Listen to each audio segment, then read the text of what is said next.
Well, aside from getting more upset every day about DOGE, Department of Government efficiency, cutting waste, fraud, and abuse of our tax dollars, the media and the Democrats are extra upset this week because the Trump 2.0 administration has decided which reporters they're going to talk to and which reporters they're going to allow just to hang around them and get access to the president. Here's White House Press Secretary Caroline Leavitt explaining the details.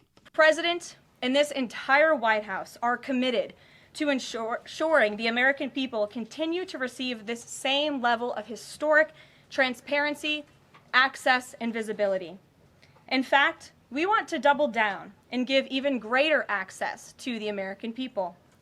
We want more outlets and new outlets to have a chance to take part in the press pool, to cover this administration's unprecedented achievements up close, front and center.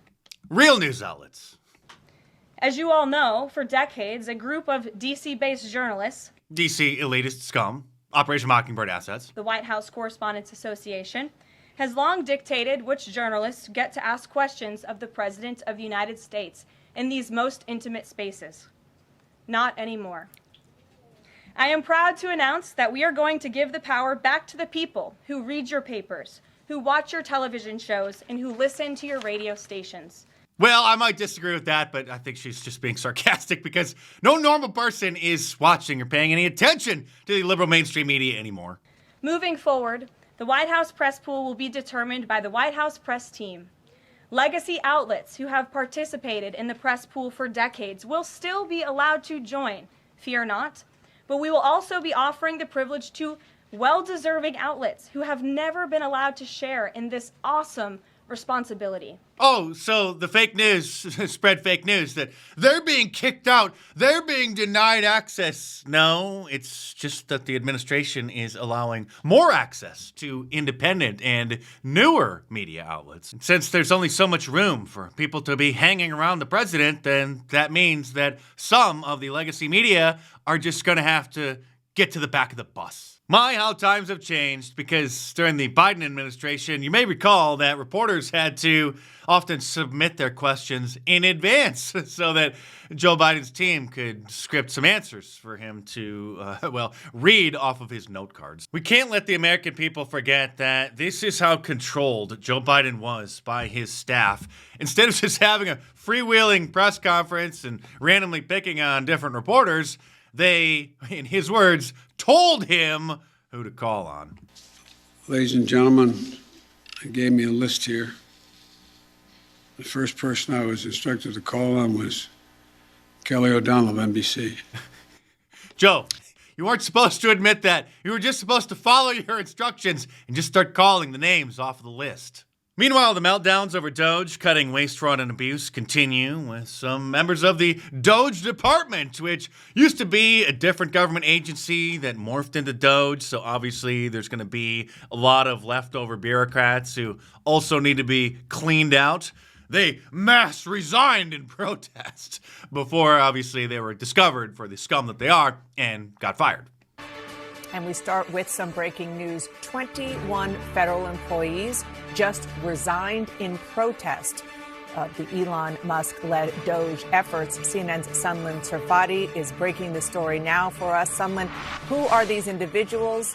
Where do they work? And what did they say about their decision to resign? Dana, this is certainly significant because it is significant. 21 employees resigned out of the over 2 million on the federal dole. Is point blank being called a protest resignation by these 21 federal employees. These are employees that had been in the federal government for years under the United States Digital Service, USDS. Now, these are people who work in technology. A source describing to me these are engineers, designers, data scientists, project managers. In the words of one source within that agencies, these are people we don't need sucking off of our tax dollars and just did us a favor. So we should thank them. 10 years ago, if you'd have said that the primary platform of the Democrat Party would be to protest people ending government waste, fraud, and abuse, especially those who are showing the receipts for such waste, fraud, and abuse on a daily basis, it would have been a joke. But now this is our reality. Here is Barack Obama talking about the obvious concern that, well, up until the liberal pathogen swept across the country, was a concern of every American. Budget reform is not an option. It's a necessity. The American people are entitled to transparency. We can't sustain a system that bleeds billions of taxpayer dollars on programs that have outlived their usefulness or exist solely because of the power of politicians, lobbyists, or interest groups. They're entitled to be able to figure out where their dollars are going, and they're entitled to accountability to make sure that we're using the dollars for what we said it was for. We are going to go through our federal budget, as I promised during the campaign, page by page, line by line, eliminating those programs we don't need and insisting that those that we do need operate in a sensible, cost-effective way. Please remind us, Mr. Sotoro, what the Democrat Party actually used to sound like. What should be easy is getting rid of the pointless waste and stupid spending that doesn't benefit anybody. We hope to be instilling an entire new culture that not only our administration, but every succeeding administration will in fact pursue. No amount of waste is acceptable, not when it's your money. Thank you, Dingleberry. But that was then, and this is now. Here is the new rising star of the Democrat Party, the ratchet garden tool, Democrat House Representatives member Jasmine Crockett, denying really that waste, fraud, and abuse is a major problem at all. There is a lot of waste, fraud, and abuse in the federal government, though. I'm not going to say that there's a lot. I'm going to say that it does exist. I'm going to say that it exists. I don't think that there's a lot. I think. So why are we so in debt then? We're in debt because we decide that we're going to reduce the income. No, we're in debt because the government has been wasting countless hundreds of billions of dollars on things like illegal aliens being housed in fancy hotels in New York City and in cities across the country at the rate of $300 a night.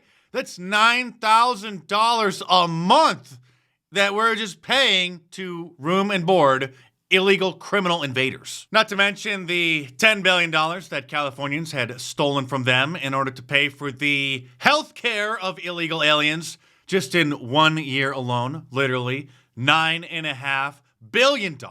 And now Richard Maddow on MSNBC is equating government employees being asked to list a simple 5 things that they did in the last week with the Civil War. To hear from you that you understand the scale of the threat and you have ideas about how to get around what feels like something that we have not experienced since the Civil War in terms of the threat to the Republic. Well, it's certainly the case that we understand the scale of the threat. That can't be doubted. Elon Musk and Donald Trump, they're flooding the zone in part to create distress, to create a sense of invincibility and inevitability. He certainly got some new talking points because this was him just a few days ago admitting that the Democrat Party is obviously impotent. I'm trying to figure out what leverage we actually have. What leverage do we have? They control the House, the Senate, and the presidency. It's their government. What leverage do we have?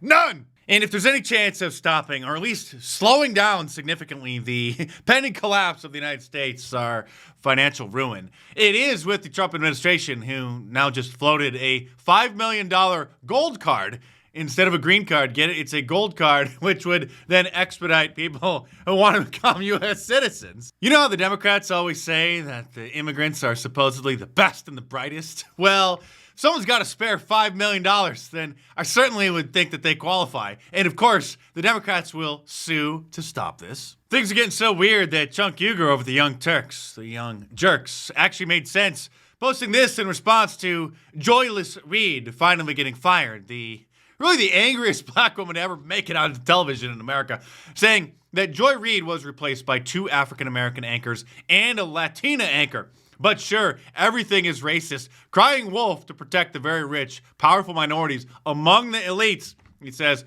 hurts the real cause of fighting racism. That was in response to Keith Olbermann, who, among many others, including Richard Maddow, accused the network of being racist by firing Joy because nobody was watching her show. Don Lemon got especially upset seeing Megyn Kelly celebrating the demise of the angry black woman. So let me just say to Megyn Kelly, in my 30-some years as a journalist and a journalist, he says, my 50-some years as a person of color, go yourself. Okay?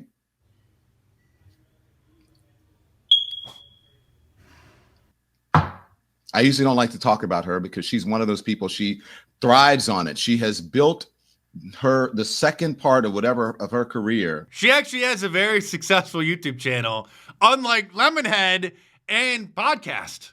On being a troll. We do a little trolling. It's called We Do a Little Trolling.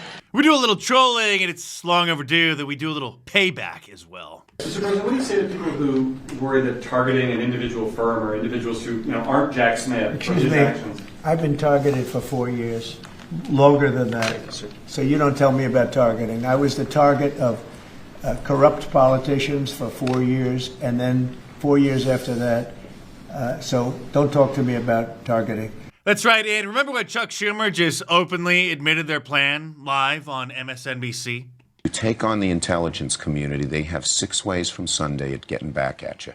So even for a practical, supposedly hard-nosed businessman, he's being really dumb to do this. What do you think the intelligence community would do if they were motivated? I don't know, but I don't know. Just have a whistleblower fabricate allegations of an improper phone call, which was then used to impeach him. And then the big tech platforms wouldn't even allow people to post the government employee's name because in a communist country, you're not allowed to face your accusers or even know who they are. But this time around, we're going Cobra Kai and we're showing no mercy. And now even Eric Adams, the mayor of New York, who is a Democrat, who you may recall was indicted because he was speaking out about the illegal criminal invader problem, now has announced this breaking news. Breaking news, Mayor Eric Adams says he is shutting down the city's migrant facility at Manhattan's Roosevelt Hotel. Since 2023, the Roosevelt Hotel has served as an arrival center for migrants seeking criminal invaders asylum in the city, committing fraud and lying about why they're here.